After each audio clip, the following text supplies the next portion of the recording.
जी good evening सभी को, बहुत बहुत प्यार और शाम का बहुत बहुत आभार। जैसे सभी लोग जानते होंगे क्लास स्टार्ट हो चुकी है, तो क्लास पे आ जाएंगे और क्लास अटेंड करेंगे सभी लोग। ओके बेटा, चलिए क्लास स्टार्ट करते हैं। बेटा थोड़ा सा विलम्ब हुआ, अब क्यों हुआ पता नहीं, लेकिन थोड़ा सा विलम्ब हुआ, कोई बात नहीं ना। चलिए ओके बेटा, गुड इवनिंग सभी को। जी अभी मिश्रा जी, ओके बेटा, सभी लोग क्लास को शेयर कर देंगे और वीडियो लाइक कर देंगे जैसा कि आप लोग जानते हैं, और मैं क्लास को करूं स्टार्ट। जी ओके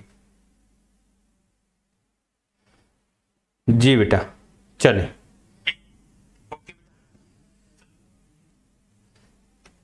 चलिए। तो आज हम लोग पढ़ेंगे अध्याय 4 प्राणी जगत। जैसे कि आप लोग देख सकते हैं पूरा A to Z एनसीईआरटी हम लोग पढ़ रहे हैं, ठीक है।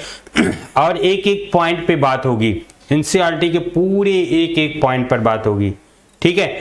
तो देखेंगे, ओके। चलिए क्लास स्टार्ट करते हैं।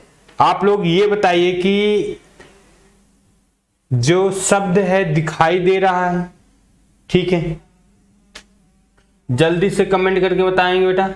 सब कुछ दिखाई दे रहा है ना, सब कुछ दिखाई दे रहा है, दिखाई दे रहा ना स्पष्ट? जी बोलिए जल्दी से।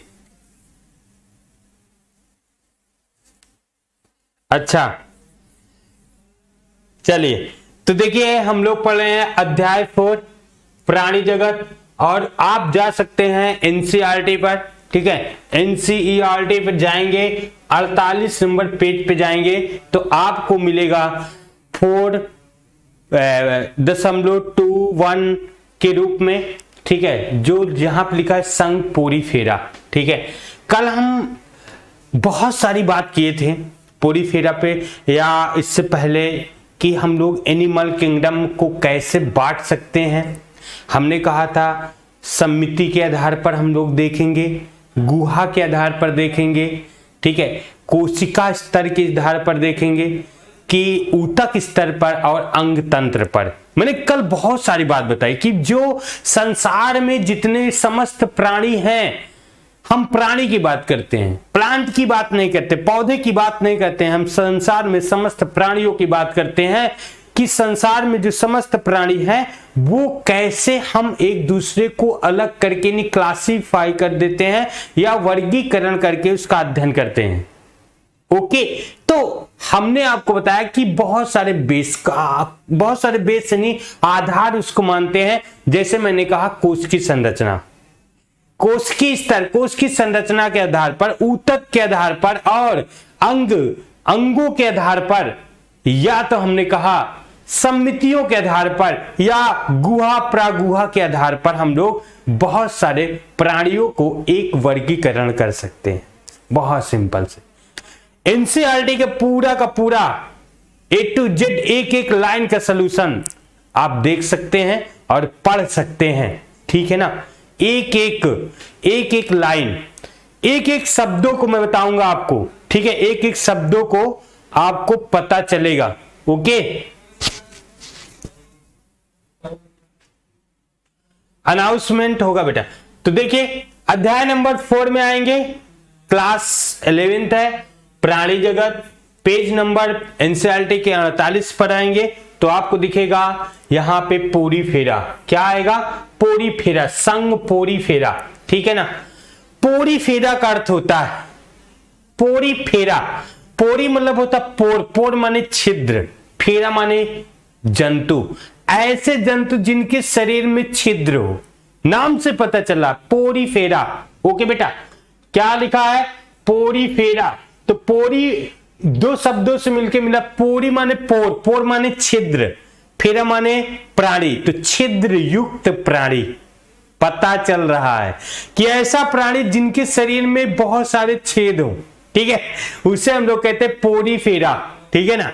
क्या कहते हैं? पोरी फेरा। कल मैं 1-2 डायग्राम बताया था आपको, बना करके समझाया भी था, ठीक है। चलिए कह रहा इस संघ के प्राणी को समानता स्पंज भी कहा जाता है। ध्यान दीजिएगा एक एक पॉइंट पर बेटा। इस प्राणी को स्पंज भी कहा जाता है। इसका मतलब क्या है? क्यों? इसका मतलब क्या है बेटा? कह रहा है इस संघ के प्राणी, मतलब कौन से संघ के प्राणी को? संघ पोरीफेरा के स्पंज भी कहा जाता है या कहते हैं। स्पंज, स्पंज मतलब पानी ज्यादा सोखने वाले प्राणी। स्पंज क्या होता है? पानी सूखता है ना। तो इन संघ को स्पंज भी समानता कहा जाता है। अगर स्पंज का नाम आए तो आप पोरीफेरा को जरूर याद करिएगा और इसका जो एग्जाम्पल दिया है उसको भी जरूर याद रखिएगा। ओके, चलिए तो देखिए ये समानता लवणी एवं असम्मिति होते हैं। यहां फोकस करिए, ठीक है। मतलब ये लवणी मतलब कि ये कहां पर होते? समुद्र के जलों में पाए जाते ना। नमक युक्त तो समुद्र में, मैराइन वाटर में पाए जाते हैं। और असम्मितियां होते हैं। देखिए एक एक पॉइंट पे मैं बात कर रहा हूं। असम्मितियां होते हैं मतलब यहां पे फोकस करेंगे बेटा। असम्मिति मतलब जिसके शरीर को केंद्रीय अक्ष मार करके बांटे तो वो किसी तरह दो भागों में ना बटे, तो उसे हम कहते हैं असम्मिति वाले प्राणी। असम्मिति जैसे एग्जाम्पल, जैसे मैं अपने शरीर को यहाँ 20 से मानूं, यहाँ केंद्रीय अक्ष ये यहाँ पे आएगा मेरे सिर के पास, केंद्रीय अक्ष ऐसे मारूं, ऐसे तलवार से काट डालूं तो ऐसे 20 से ऐसे काटते हुए जाऊं तो मेरा शरीर दो भागों में बढ़ जाएगा, एक इधर दायां और बायां, है ना। तो इसे कहते द्विपार्श्व सम्मिति, दो भागों में बट रहा है। लेकिन कह रहा है संघ पोरीफेरा के जो जंतु हैं वो दो भागों में नहीं बटते रे भाई, नहीं बटते। देखो इसको बांटोगे इसको बांटोगे तो ये प्रायः दो भागों में नहीं बटता है। तो कहता है कि अगर केंद्रीय अक्ष मान करके इसको बांटने की कोशिश करें तो ये नहीं बढ़ता है, तो उसे कहते हैं असम्मिति। क्या कहते हैं बेटा? असम्मिति। और वो सर्प ले लो, बिच्छू ले लो, सर्प को 20 से काट डालो तो वो दो बराबर भागों में बढ़ जाएगा। ओके, और भी बहुत सारे ऐसे देखेंगे, बिच्छू काटो, केकड़ा काटो तो दो भाग बराबर भागों में बढ़ जाएगा। तो कहता है कि संघ पोरीफेरा, पोरी माने छिद्र, ठीक है, पोर माने छिद्र, तो संघ पोरीफेरा में ऐसे प्राणी रखे हैं जिनके शरीर पे बहुत सारे छिद्र हैं, तो उसे पोरीफेरा कहता है। समानता स्पंज कहते हैं, सोखने वाला, पानी को बहुत ज्यादा ही खींचता है, स्पंज होते हैं। और लवणी होते हैं मतलब समुद्र में पाए जाते हैं, यानी नमक में पाए जाते हैं, नमक के जलों में पाए जाते हैं। और असम्मिति, इनका शरीर असम्मिति होता है, दो बराबर भागों में काटने से नहीं बढ़ता है, ठीक है, अलग हो जाता है।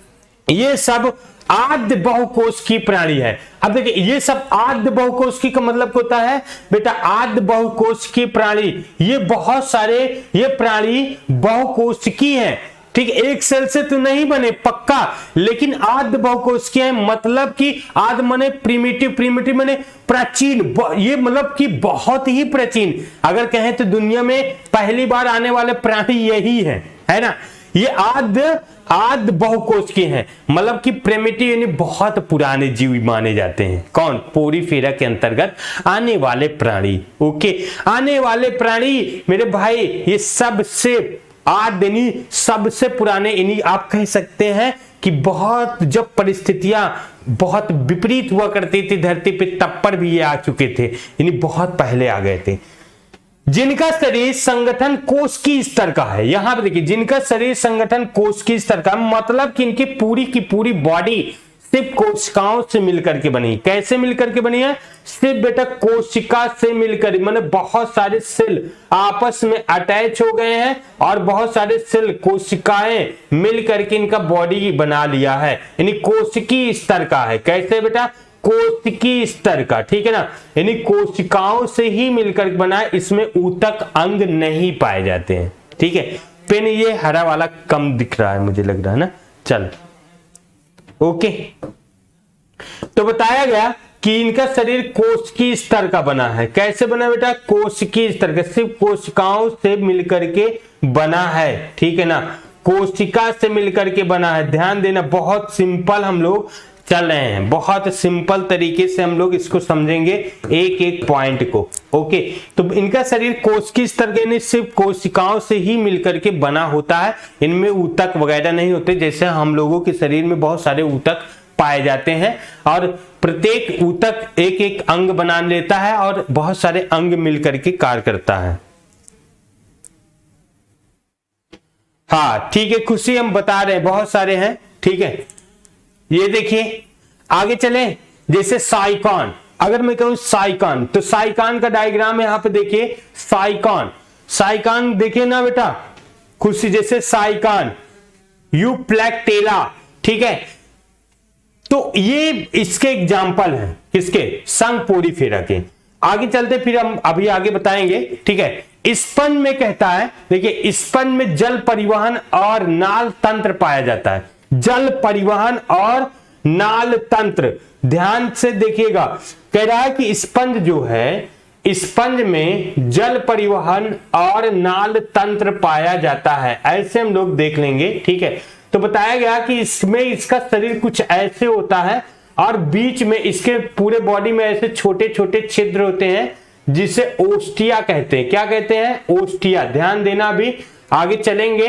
ठीक है, तो कहता है इनके पूरे शरीर में छोटे छोटे छिद्र होते हैं और ये बेस होता है, आधार, बेस यानी आधार होता है, ये पत्थरों से चिपका होता है, आधार होता है, और ये ऊपर की ओर जो होता है ये ऑस्कुलम होता है, ऑस्कुलम कहते हैं बेटा, और ये जो छोटे छोटे छिद्र उसे ओस्टिया कहते हैं। ठीक है, और पानी जो होता है जल H2O ओस्टिया के द्वारा ही अंदर जाता है और ऑस्कुलम के द्वारा जल बाहर निकलता है, ऐसे वाटर निकलता है और ओस्टिया के द्वारा अंदर जाता है। तो देखिए ये पूरा आपको डायग्राम दिखेगा। ठीक है, नहीं दिख रहा है क्या यहाँ पे, क्यों जी, ये कलर नहीं दिख रहा ना, कलर मैं दूसरा लेता हूं, देखता हूं इसमें कलर कौन सा दिखेगा, ये कलर,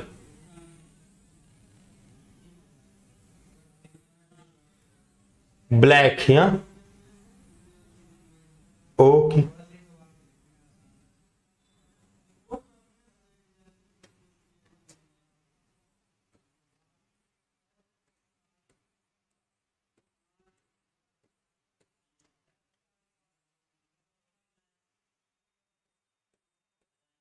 चलिए, तो ये जल बाहर निकलता है H2O, इसे हम लोग कहते हैं ओस्टिया। ओके, जो जल को लेता है H2O को ऐसे अंदर, और ये है ऑस्कुलम, ऑस्कुलम के द्वारा ये जल को बाहर छोड़ता है। ओके, ऐसे समझ, ऐसे दिखाई दिया, क्यों दिखाई दिया जी। तो यहां पे आते हैं, फिर बात करते हैं, स्पंज में जल परिवहन होता है और नाल तंत्र पाया जाता है, मतलब कि इसके अंदर ऐसे छेद होता है, ये ऐसे इसमें देखेंगे यहां पे छिद्र होता है, और ये क्या करता है, इसके अंदर से ओस्टिया द्वारा पानी इसके अंदर जाता है और इसके अंदर का जो नाल तंत्र होता है, जिसे नाल तंत्र कहते हैं, इसमें पानी जाकर के यहां से निकल जाता है। तो पानी के साथ आए छोटे जीव, पानी के साथ जो ऐसे आया छोटा जीव छिद्र के द्वारा, उसको ये क्या करता है, इसके अंदर को जो नाल तंत्र होता है वहां पे ये जीव चिपक जाते हैं और इसके ऊपर ये एंजाइम छोड़ता है और जीव डेड हो जाता है, और जैसे डेड हो जाता है उसका भक्षण कर लेते हैं, मतलब एब्जॉर्प्शन कर ले, अवशोषण कर लेते हैं। ठीक है, ये एक जीव होता है। ठीक है, यह एक प्राणी है।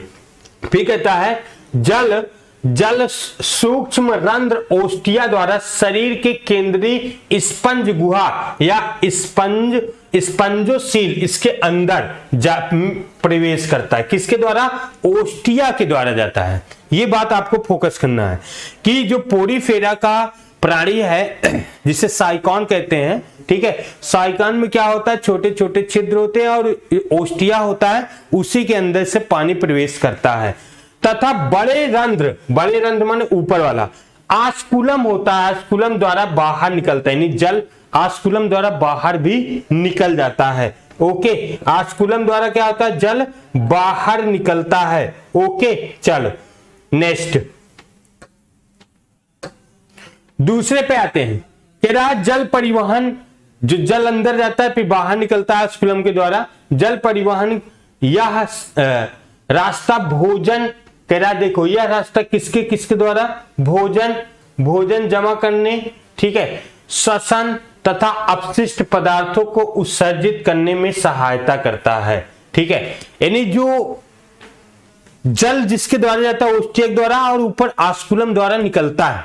ठीक है, अब उसके साथ साथ जो अपशिष्ट पदार्थ होता है श्वसन का काम वो भी कर लेता है और भोजन पकड़ करके उसके अंदर भी ले जाता है। तो भोजन पकड़ने का काम भी करता है जल परिवहन में, और जो उसके शरीर में अपशिष्ट पदार्थ होता है वो आस्कुलम द्वारा छोड़ भी देता है और श्वसन का भी काम करता है। ठीक है, तो एक ही छिद्र से बहुत सारे काम हो जाते हैं। ठीक है, ये बहुत सिंपल प्राणी है दोस्त, बहुत सिंपल प्राणी। पहले ही एनसीईआरटी ने लिखा आद्य बहुकोशिकीय प्राणी है, यानी ऊतक नहीं है, आद्य बहुकोशिकीय माने बहुत ही पुराने प्राणी माने जाते हैं। ओके, चलिए फिर आगे आएंगे। फिर कह रहा कोएनोसाइट या कॉलर कोशिकाएं स्पंज गुहा तथा नाल तंत्र को स्थापित करती है। कोएनोसाइट जो होती है इनके पूरे के पूरे जो स्पंज गुहा बना होता है या नाल सिस्टम बना होता है वो किससे बना होता है? कोएनोसाइट से बना, कोशिकाओं से या कॉलर कोशिकाओं से पूरा बॉडी बना होता है। किससे बना होता है? कोएनोसाइट या कॉलर कोशिकाओं से जो स्पंज गुहा है पूरा इनका बॉडी जो है या नाल तंत्र उसी के द्वारा ये बना होता है। ठीक है, चलिए फिर कह रहा है कोशिका में, ध्यान देंगे, कह रहा कोशिकाओं में, ओके, कह रहा कोशिकाओं में, यहां पे कह रहा कोशिकाओं में पाचन होता है, इसलिए इसे अंतराकोशिकीय पाचन कहते हैं। कोशिका में पाचन होता है। जैसे बताओ मनुष्य के शरीर में पाचन कहां पर होता है? पाचन कहां पे होता है? कौन बताएगा? मनुष्य के शरीर में पाचन कहां होता है? कौन बताएगा? जल्दी से कमेंट करके बताओ। ये मनुष्य के शरीर में पाचन कहां पर होता है? ओके,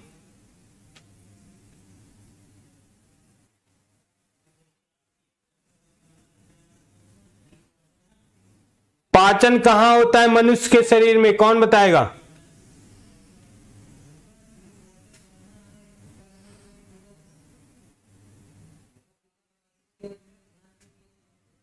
सर कौन सा क्लास का पढ़ा रहे हैं बेटा? देख लो, जानते हो बेटा, एक एक पॉइंट इस पे लिए पाचन तंत्र में है, पाचन तंत्र में कह रही है, पागल नहीं दो। स्टोमच में नो, कोई नहीं बता पा रहा है। स्टोमच में होगा, यही पढ़ते हो, कमेंट करते रहो, एक दूसरे से चैटियाते रहो, बस हो गया। सुनना नहीं पूरी बात को, पूरा एनसीईआरटी पढ़ा रहे हैं लेकिन समझ में नहीं आ रहा इन लोग। हाँ, क्यों? पाचन तंत्र कहां होता है? कौन बताएगा? जंतुओं का वर्गीकरण पढ़ा रहे हैं हम, क्लास 11 पढ़ा रहे हैं। ऊपर देखो लिखा बेटा, अध्याय 4 प्राणी जगत। ठीक है ना, क्लास 11, पेज नंबर एनसीईआरटी का 48 है, 48 पेज नंबर जाकर के देख सकते हो। ओके, छोटी आंत में, कोई कह रहा है छोटी आंत में पिट जाओगे कसम से। आहार नाल में, किसमें? मनुष्य का पाचन कहां पे होता है? भोजन का पाचन, मनुष्य का जो पाचन सिस्टम है वो कहां पे होता है? तो आहार नाल में। ठीक है ना भाई, पाचन का क्रिया जो है मुख से ही प्रारंभ हो जाता है। ठीक है, बताओ, आहार नाल में, मनुष्य के शरीर में भोजन का पाचन कहां पर होता है? तो आहार नाल में बोलेंगे। आहार नाल लिख दो, नहीं पीट दूंगा। छोटी माता बड़ी आंत, छोटी बड़ी लिख करके स्टमच पेट ओट बैठे हो। ठीक है, आहार नाल में, वेरी गुड। ठीक है ना, आहार नाल में होता है बेटा, क्योंकि आहार नाल माउस से चालू होकर के माउस जाता है ग्रासनी, ग्रास नली, फिर जाता है आमाशय, फिर जाता है कहाँ? ग्रहणी। ठीक है, फिर जाता है छोटी आंत, बड़ी आंत। तो ऐसे पूरा आहार नाल जो बना होता है उसी में पाचन होता है। मुख से ही पाचन प्रारंभ हो जाता है। जैसे हम लोग कुछ खाते तो मीठा उठा लगता है ना, तो उसी से पाचन प्रारंभ हो जाता है। तुम लोग एकदम नालायक हो कसम से, अगर सामने होते ना तो 2-3 छड़ी सबको आज प्रसाद मिलता। ठीक है ना, ये संभाल लेते हैं। 2-3 छड़ी मिलता। इसीलिए कह रहे हैं कि चुपचाप पहले एक एक पॉइंट को समझो। अगर बायो भूल गई थी, देखो कह रहे भूल एसएस भूल गई थी। अरे क्यों भूल गई थी बेटा, ये सब भूलने वाली बात है। का पढ़बो भैया तुम लोग, बेइज्जती नहीं बेइज्जता करा दे हो। बेइज्जती तो छोटी हो तो बेइज्जता हो जाए भाई, ऐसे भाई वाले के सब छोटी से बात नहीं जानते हो कि भोजन का पाचन मनुष्य में कहा, तो बेइज्जती नहीं बेइज्जता हो जाए। हमको क्या करना है, तुम क्या बताएं मेरे भाई। चलो कोई बात नहीं ना। तो देखिए कह रहा है इनका शरीर कोशिका से मिलकर, मेरी बात ध्यान से सुनो, एनसीईआरटी पे फोकस करो, ठीक है ना। अच्छा तुम सामने नहीं, इसीलिए तो गलत सलत लिख देते हो। देखो कहता है इसका शरीर कोशिकीय स्तर का बना, कौन से कॉलर कोशिकाओं, इनका पूरा बॉडी कॉलर कोशिकाओं से मिलकर के कोएनेसाइट्स कोशिकाओं से मिलकर के बना होता है मेरे भाई। और कहता है ये पाचन कहां पे होते हैं, अंतःकोशिकी। जैसे बेटा देखो अंतःकोशिकी का मतलब जैसे एक जो कोशिका है, ये तो बहुत सारी कोशिकाओं से मिलकर के इनके शरीर का बना है। तो ये क्या करेंगे, जब ओस्टिया मान लो यहाँ पे छेद है, ये छेद है, तो ओस्टिया द्वारा वाटर आया, जल आया, ठीक है ना। अब पानी बह के आ रहा है टू टू टू, तो यहाँ पे आया स्टेक दे रहा है। तो ये कोशिका जो भोजन होगा वो क्या होगा, यहाँ पे आएगा और इसको ऊपर कोशिका एंजाइम छोड़ेगी, ये डीके हो जाएगा, क्षय होगा और कोशिका इसको अंदर अपने खींच लेगी और वहीं पे डाइजेस्ट कर देगी। तो कहता है, ये कहता है कि इसमें कोशिकाओं में पाचन होता है, जिसे हम लोग कहते हैं अंतराकोशिकीय पाचन। क्या कहते हैं बेटा, अंतराकोशिकीय पाचन। अगर देखो यहाँ पे क्वेश्चन बन जाएगा, सुन लो।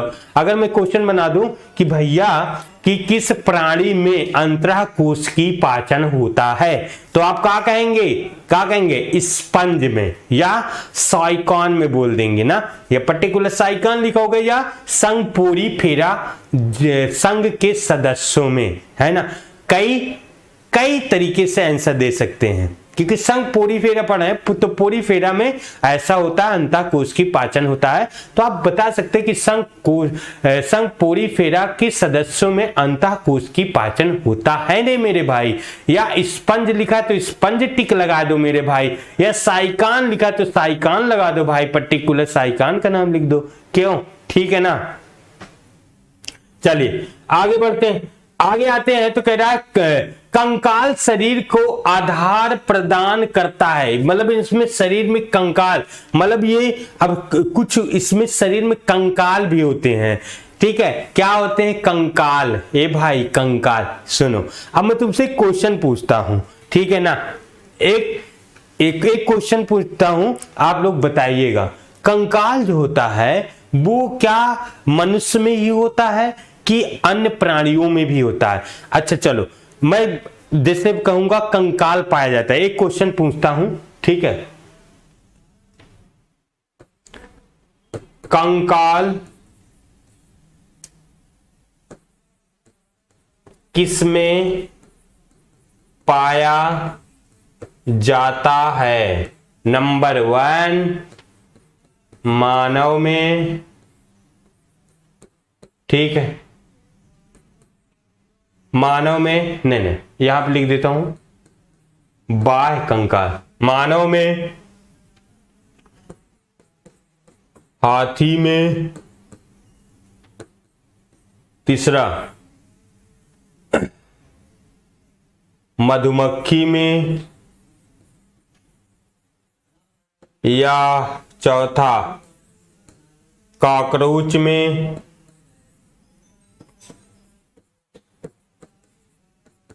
बताओ किसमें बाह्य कंकाल होता है? आप देखो आधे को चक्कर आ जाएगा, चक्कर आ रहा, चक्कर आने वाला है, देखो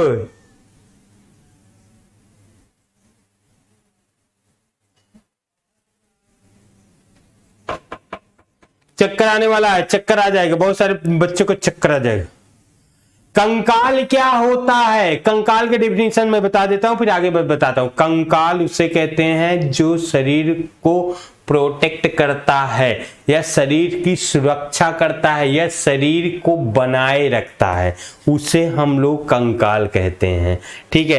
क्वेश्चन में लिखा है ये क्वेश्चन, ठीक है, कह रहा है मानव में, ठीक है। अब मेरी बात सुन लो, जो ABTUS का नाम है, बहुत सारे बच्चे हैं SBATU जो कमेंट कर रहे हैं, सुन लो मेरी बात, ठीक है। देखो बेटा, कंकाल वो होता है जो शरीर को, किसी भी शरीर को सुरक्षा प्रदान करता है, उसको प्रोटेक्ट करता है या उसका आधार होता है, उससे कंकाल कहते हैं। कंकाल 2 टाइप्स होता है, एक बाह्य कंकाल, एक अंतः कंकाल, ठीक है। जो बाहरी शरीर के ऊपर पाया जाता है और सुरक्षा करता है, उसे बाह्य कंकाल कहते हैं। जो शरीर के अंदर होता है, सुरक्षा प्रदान करता है या उसका बेस बनाता है, उसे अंतः कंकाल कहते हैं। मनुष्य में दोनों कंकाल पाया जाता है, बाह्य कंकाल और अंतः कंकाल दोनों पाया जाता है। बाह्य कंकाल में जैसे नेल्स होता है, बाल होता है, कल मैं थोड़ी सी वीडियो देख लेना पीछे, तो मैं कल थोड़ा इंडिकेट किया था आपको, ठीक है। और जैसे बाल होता है, मनुष्य में नेल्स होता है, रोम होता है, ये सब बाह्य कंकाल होते हैं। जो हड्डियां होती हैं हमारे शरीर के ढांचा प्रदान करती है, ये अंतः कंकाल होता है। तो दोनों प्रोटेक्ट करते हैं। जैसे कि पक्षियों में आते, पक्षियों के पर जो होते हैं, पर वो बाह्य कंकाल में आते हैं। जैसे अगर मैं फिर और बोलूं, जैसे जानवरों की खुर और सींग जो होते हैं, वो बाह्य कंकाल में आते हैं। अगर मैं और छोटे में चला जाऊं, काकरोच के ऊपर जो लेयर होती है, जैसे चींटी होती है या मधुमक्खी या घरेलू मक्खी, तो उसके ऊपर सबसे लेयर होती है, वो बाह्य कंकाल होती है। अगर उस लेयर को हटा दो तो उसके पेट वोट फट जाएगा, तो वो भी तो प्रोटेक्ट कर रहे हैं उसके शरीर को, तो उसे बाह्य कंकाल कहते हैं, ठीक है। तो बाह्य कंकाल और अंतः कंकाल, उनमें अंतः कंकाल, काकरोच को ऐसे मसल दो, अंतः कंकाल नहीं होता, लेकिन बाह्य कंकाल जरूर होता है, ठीक है। ये तो ये बात या आप लोग समझने की कोशिश करो, ठीक है। चलिए आगे मैं चलता हूं, बताता हूं। देखिए, कंकाल शरीर को आधार प्रदान करता है, तो इसके अंदर कुछ कंकाल हैं, कुछ संरचनाएं हो जो इनके शरीर को प्रोटेक्ट करता है, इनको एक बेस बनाता है। नहीं बहुत सारी कोशिका होगी तो वो लड़खड़ा करके गिर जाएगी, ओके। तो आगे चलते हैं। जो कहता है, यहाँ पे देखेंगे, फोकस करेंगे, जो कटिकाओं और स्पंजिल तंतुओं का बना होता है। किसका? स्पंजिल तंतुओं का बना होता है, स्पंजिल फाइबर का बना होता है बेटा, स्पंजिल फाइबर का ये बना होता है। जो ऐसे इनकी संरचना कुछ ऐसे होती है, ठीक है ना, जिसे हम लोग स्पंजिल तंतुकाओं का कहते हैं। और कहता है स्पंज प्राणियों में नर तथा मादा पृथक नहीं होते हैं। अगली पॉइंट है, तो हम लोग कह रहे हैं कि जो स्पंज प्राणी हैं, इनमें नर और मादा एक पृथक अलग अलग नहीं होते। जैसे हम लोग मनुष्य में लड़का और लड़की अलग होता है, लेकिन इसमें लड़का और लड़की एक नर और मादा एक में ही होता है, जिसे उभयलिंगी श्रयी बोलते हैं। क्या बोलते हैं बेटा? उभयलिंगी श्रयी, ठीक है ना। तो ये बात आपको पॉइंट टू पॉइंट आपको पता होना चाहिए, ठीक है। पूरा एनसीईआरटी एकदम बेस, एकदम शून्य से लेकर के शिखर तक बता रहे हैं, ठीक है ना। एनसीईआरटी का एक एक लाइन बता रहे हैं कि भविष्य में कभी भी जाओ पढ़ो लिखो तो आपको समझ में आएगा, कि आगे चल कर के समझ में आए। कंपटीशन में क्वेश्चन पूछा जाता है, उसमें आपको समझ में आएगा कि हाँ हम लोग क्या क्या पढ़े हैं, ठीक है ना। इसलिए वन पॉइंट को मैं आपको बता रहा हूँ, एक एक पॉइंट को आपको समझा रहा हूँ कि बेटा एनसीईआरटी ने क्या क्या लिखा, क्या क्या होता है, ओके। पूरा एनसीईआरटी और पूरा इसमें पेज नंबर जाके देख लेना, ठीक है। या पेज नंबर जिनके पास एनसीईआरटी है वो खोल करके बैठ भी सकते हैं। 48 नंबर पेज है, अध्याय 4 है, प्राणी जगत है, ठीक है, A to Z। चलो आगे चलते हैं। कह रहा है स्पंज प्राणी में नर और मादा पृथक नहीं होता है, उभयलिंगी होते हैं। वही बात है, ठीक है, जो अभी कंप्यूटर महोदय ने नशा करके रखा, क्योंकि दो बार वही बतिया को लिख रहे हैं, ठीक है ना। तो चलिए आप लोग वही बात समझ जाइएगा। दूसरी बात कह रहे हैं, अंड तथा शुक्राणु दोनों एक द्वारा ही बनाया जाता है। बताया गया कि अंड होते हैं, जो शुक्राणु यानी स्पर्म होते हैं, वो कहते हैं एक ही द्वारा बनाया जाता है, एक के ही द्वारा बनाया जाता है, मतलब एक ही के द्वारा ही बनाया, एक सेल के द्वारा बनाया जाता है। इसमें अलैंगिक जनन विखंडन द्वारा होता है। भैया अलैंगिक जनन मतलब होता है एसेक्सुअल रिप्रोडक्शन, और कहता है कि इसमें अलैंगिक जनन विखंडन, ये अपने शरीर को कई भागों में तोड़ देते हैं धड़ाक धड़ाक, और जो छोटे छोटे इसके टुकड़े होते हैं वो भड़ाक भड़ाक तुरंत जो है एक नए नए स्पंज बन जाते हैं। तो इसे कहते हैं ऑल एक सेक्सुअल रिप्रोडक्शन फ्रेगमेंटेशन द्वारा होता है, अर्थात विखंडन द्वारा होता है। अपने शरीर को वो कई भागों में तोड़ करके और प्रत्येक भाग से एक नए नए क्या हो जाते हैं, एक नए नए फिर से स्पंज बन जाते हैं या उनके संतान बन जाते हैं। लैंगिक जनन की बात कर रहा है तो लैंगिक जनन जो सेक्सुअल रिप्रोडक्शन युग्मक के द्वारा होता है, क्योंकि यहाँ पे बता रहा है कि नर और मादा भाग हैं, तो इसका मतलब कि गैमिट बनेगा युग्मक। ठीक है, जो युग्मक होता है यानी इसको हम लोग बोलते हैं युग्मक अर्थात गैमिट। और जो गैमिट बनता है ना भाई, वो गैमिट दो तरीके को होता है, नर भाग में बनता है और मादा भाग में बनता है। तो नर भाग में जो बनता है उसे क्या कहते हैं, स्पर्म। स्पर्म ना शुक्राणु, स्पर्म बोलते हैं, और इसे कहते हैं ओवम। ठीक है, अंडाणु। तो दो तरीके का है लैंगिक जनन में, स्पर्म और ओवम फ्यूज होता है, तो उसे हम लोग कहते हैं सेक्सुअल रिप्रोडक्शन। तो इसमें सेक्सुअल रिप्रोडक्शन भी पाया जाता है और अलैंगिक जनन भी होता है जो विखंडन द्वारा होता है। तो ईश्वर अल्लाह भगवान ने इनको दोनों शक्ति दी है। हम लोगों को कौन सी शक्ति दी है बताओ? मनुष्य में लैंगिक होता है कि अलैंगिक? कौन बताएगा? जल्दी से कमेंट करके बताओ, मैं तुमको देख रहा हूँ कौन है इतना बुद्धिमान पर्सन जो बताए कि मनुष्य में लैंगिक होता है कि अलैंगिक होता है। जल्दी बताओ बेटा, मनुष्य में लैंगिक जनन होता है कि अलैंगिक होता है? जल्दी से बताइए। ठीक है, चलो मैं कमेंट देखूंगा भी। चलिए अगला चलते हैं। फिर कह रहे हैं निषेचन आंतरिक होता है। निषेचन देखो बेटा, बाह्य और आंतरिक दो तरीके का निषेचन होता है। निषेचन क्या होता है, मैं उस पॉइंट को आपको समझा देता हूं। जिसे निषेचन को हम लोग बोलते हैं फर्टिलाइजेशन। फर्टिलाइजेशन के नाम से जाना जाता है। मतलब कि जब नर युग्मक, समझ है ना, नर युग्मक और मादा युग्मक दोनों युग्मक मिलता है। ठीक है ना, नर युग्मक और मादा युग्मक दोनों, नर युग्मक मतलब स्पर्म जो होता है और ओवम दोनों फ्यूज हो जाए, तो दोनों जुड़ जाए, तो उसे हम लोग कहते हैं निषेचन। ठीक है, ये दो तरीके। अगर शरीर के अंदर हो रहा है तो उसे हम लोग कहते हैं, हाँ वेरी गुड, लैंगिक हो रहा है। ठीक है, तो यहाँ पे देखिए लैंगिक होता है, वेरी गुड, मनुष्य में लैंगिक होता है। तो जब ये निषेचन, जब ये ओवम और स्पर्म मिलता है, शरीर के अंदर मिले, तो उसे कहते हैं आंतरिक निषेचन। और ये शरीर के बाहर मिले तो उसे कहते हैं बाह्य निषेचन।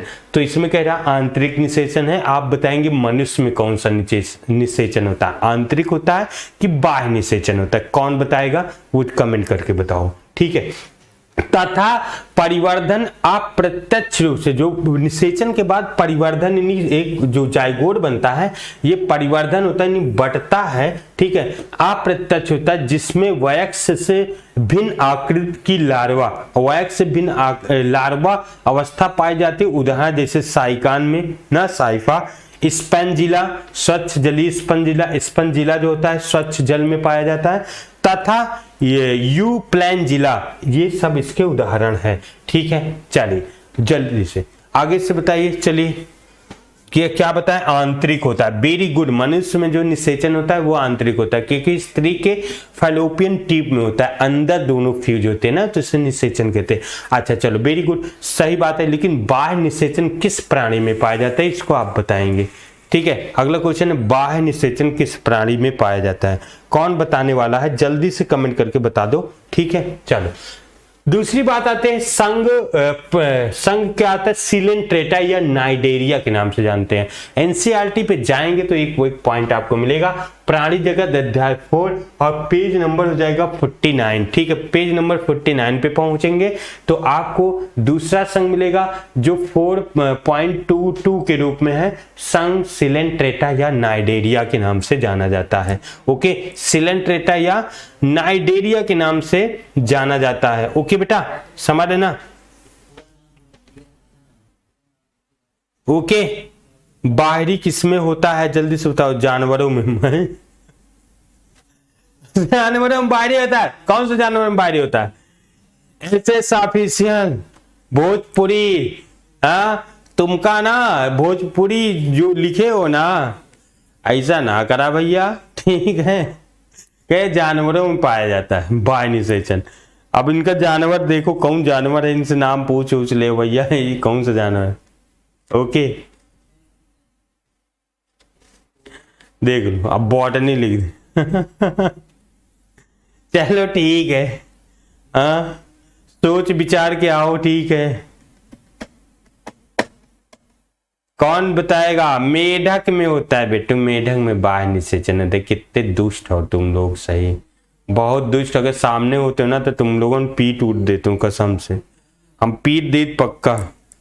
मेढक में बाह्य निषेचन होता है। जब मेढक जो होता है संभोग करना चाहते तो टर टर की आवाज करता है, चिल्लाता है और फिर उसके बाद स्पर्म को छोड़ देता है, फिर बाह्य निषेचन हो जाता है। ठीक है, चलो तुम लोग ना एकदम नालायक हो, हटो। चलो आगे देखो बेटा, कह रहा है कि संघ सिलेंट्रेटा या नाइडेरिया। तो नाइडेरिया में हम लोग आएंगे, पूरी बात पढ़ेंगे। नाइडेरिया में कहते हैं जलीय, ये जो होते हैं अधिकांश जलीय होते हैं। क्या होते हैं बेटा? अधिकांश जलीय, समुद्री स्तर पर होते हैं, समुद्र पे और मुक्त तैरते रहते हैं। मतलब ये समुद्र की सतह पे तैरते रहते, बढ़िया, ठीक है ना। ये जलीय होते हैं और समुद्रवासी होते हैं, अधिकांश समुद्रवासी होते हैं। सम्मिति प्राणी है, मतलब इनको बीच से काटा जाए बेटा तो दो भागों में बढ़ जाते हैं, दो बराबर भागों में बढ़ जाते हैं। इनका शरीर बीच से एक एक्सेस मान करके काटा जाए, दो बराबर भागों में बढ़ जाएंगे, यानी सम्मिति प्राणी है। ठीक है, जैसे नाइडेरिया का नाम, इनकी दंश कोशिकाएं। नाइडेरिया मतलब होता है दंश युक्त कोशिकाएं। इसमें डंक मारने वाला भी, टू टू टू करने जैसे बिच्छू होती ना, डंक मार देती, तो इनमें भी अपने दुश्मन के ऊपर डंक मारने वाली क्या होता है बेटा? अपने दुश्मन के ऊपर डंक मारने वाला भी इनके ऊपर कार्यक्रम होता है।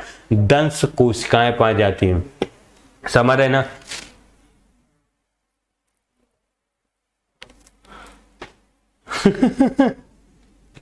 कह रहा है जिसकी नजरों में अच्छे नेत्रदान के, तुमको कूट दे ही कोई, ठीक है ना, नेत्रदान के। चलो आगे देखें, जो दंश कोशिकाएं हैं वो काहे के बना होता है? कह रहा है नाइट्रोब्लास्ट, ठीक है, या निमेटोब्लास्ट से बना होता है। जो दंश कोशिकाएं होती हैं बेटा, आप कह सकते हैं कि सिलेंट्रेटा नाइडेरिया। नाइडेरिया का अर्थ होता है कि दंश युक्त प्राणी, वो डंक मारने वाले प्राणी होते हैं। क्या होते हैं बेटा? दंश युक्त, यानी डंक मारने वाले प्राणी होते हैं, ठीक है ना, डंक युक्त प्राणी। ठीक है, चलिए अब आगे जाते हैं। तो इससे जो डंक मारने वाले प्राणी दंश होते हैं वो निमेटोब्लास्ट के बने होते हैं। किसके? निमेटोब्लास्ट। ठीक है, चलिए आगे देखिए। तो बहुत सारे इसमें है, आगे देखेंगे। यह कोशिकाएं स्पर्शक तथा शरीर में अन्य स्थानों पर पाई जाती है। ये कोशिकाएं जो होती है स्पर्शक के रूप में या दंश, कोरक, स्थिरक तथा रक्षा और शिकार पकड़ने में किया। जो दंश कोशिकाएं होती हैं वो अपनी रक्षा करने के लिए या भोजन को पकड़ने का काम आता है, समझ रहे हैं। ये दंश कोशिका क्या करती है? अपनी खुद की या तो रक्षा करती हैं मार मार करके, या तो ठीक है, या तो क्या करते हैं? भोजन को पकड़ने का काम करती है। ठीक है, फिर देखिए अगला देखते हैं। कह रहा है नाइडेरिया में ऊतक स्तर का संगठन होता है। इसमें क्या होता है? ऊतक स्तर बना होता है। ठीक है, अभी इसमें अंग नहीं बन रहा, यानी सेलों का समूह है, बहुत सारे सेलों का समूह अलग अलग ऊतक बना रहे हैं, ऊतक स्तर का होता है। और ये द्विकोरिकी होते हैं। कितना होता है बेटा? द्विकोरिकी। जैसे मैंने कहा ये मेरा हाथ है, पहले सुन लेना, पिट जाओगे।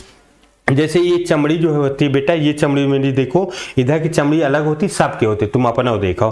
तो ये चमड़ी अलग होती है, ये चमड़ी अलग होती है ना। तो इसमें ये चमड़ी अलग है, ये चमड़ी अलग है, तो इसे मैं मान लेता द्विकोरिकी।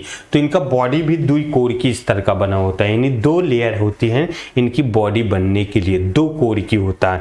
ठीक है, इसे हम लोग दो कोरिकी कहते हैं। चलिए आगे चलते हैं। इन प्राणियों में केंद्रीय जठर संवाहिनी गुहा पाई जाती है, यानी इसके बीच में केंद्र की संवाहिनी गुहा पाई जाती है। एक कैविटी, बीच में एक छेद होता है, ठीक है ना। इनके प्राणियों के शरीर में एक ऐसे क्या होता है? छेद होता है। ठीक है, इनके प्राणियों के शरीर में क्या होता है? ऐसे एक, ऐसे मान लेते हैं एक जैसे छेद होता है। इसे हम लोग केंद्र की जठर संवाहिनी गुहा बोलते हैं ना। ये जो होता है यहाँ पे ये गुहा पाई जाती है, जो अधोमुख हाइपोस्टोम पर स्थित होता है। ये अधोमुख या इसको हाइपो स्टोम बोलते हैं। ठीक है, अब ये भोजन इसी हाइपोस्टोम से खाएगा भोजन को, और इसी द्वारा आएगा भोजन और इसी के द्वारा निकल जाएगा। तो ये जो क्रिया हो रही अपूर्ण पाचन हो रही है, पूर्ण पाचन नहीं बल्कि अपूर्ण पाचन हो रही। क्या हो रहा है बेटा? अपूर्ण पाचन। हम लोगों में पूर्ण पाचन होता है, क्यों होता है इसका कारण बताएंगे। कौन बताएगा? वो आप बताएंगे। ठीक है, चलिए। तो कह रहा ये ऊपर को इसके ऊपर जैसे हाइड्रा में देखते हैं, हाइड्रा में ये एग्जाम्पल है। ठीक है, तो यहाँ पे हाइपोस्टोम होता है, अधोमुख होता है, पर स्थित मुख द्वारा खुलती है। इसमें अंतःकोशिकी एवं अंतःकोशिकी दोनों प्रकार का होता है। इसमें अंतःकोशिकी पाचन और अंतःकोशिकी दोनों प्रकार का डाइजेशन होता है। ठीक है, कुछ सदस्यों जैसे प्रबल कोरल में कैल्शियम कार्बोनेट से बना कंकाल भी पाए जाते हैं। इनके ऊपर एक कंकाल भी होता है जो कैल्शियम कार्बोनेट का बना होता है ना, कैल्शियम कार्बोनेट। ठीक है, इसे कहते हैं CaCO3। कैल्शियम कार्बोनेट का एक आवरण भी कुछ सदस्यों में पाया जाता है। ठीक है, जिसे हम लोग बना कंकाल होता है जो इसकी सुरक्षा प्रदान करता है। ठीक है, जो इसकी सुरक्षा प्रदान करता है। फिर देखिए अगला चलते हैं। कह रहा है इनका शरीर दो आकारों में होता है, एक पॉलिप तथा दूसरा मेडुला बना होता है। पॉलिप बेटा बेलनाकार, पॉलिप मतलब क्या होता है बेटा? स्वांका तथा बेलनाकार होता है। ठीक है, स्वांकार और बेलनाकार होता है, दो इनके शरीर यानी पॉलिप और मेडुला। ये बात है, पॉलिप और मेडुला होता है। ठीक है, पॉलिप अभी हम लोग देखेंगे आगे। जैसे हाइड्रा, अब देखिए इसमें जो एग्जाम्पल याद है, हाइड्रा मेडुसा छतरी के आकार का मुक्त फ्लावी होता है, जो ओरेलिया या जेलीफिश व नेडेरिया जिनमें दोनों पॉलिप तथा मेडुला दोनों पाए जाते हैं। ठीक है, तो इसका एग्जाम्पल आप लोग याद रखिएगा। ठीक है, फिर मिलते हैं कल और डिटेल से समझाते हैं। आज की क्लास यहीं पिंड करते हैं बेटा, और समय बहुत कम है, तो कल मैं फिर मिलता हूँ, पूरी बात आपको फिर से एक पॉइंट पे बात करेंगे। ठीक है, ओके सभी लोगों को बाय बाय, थैंक यू, धन्यवाद, God bless you, good night, सब कुछ बोल दी ना।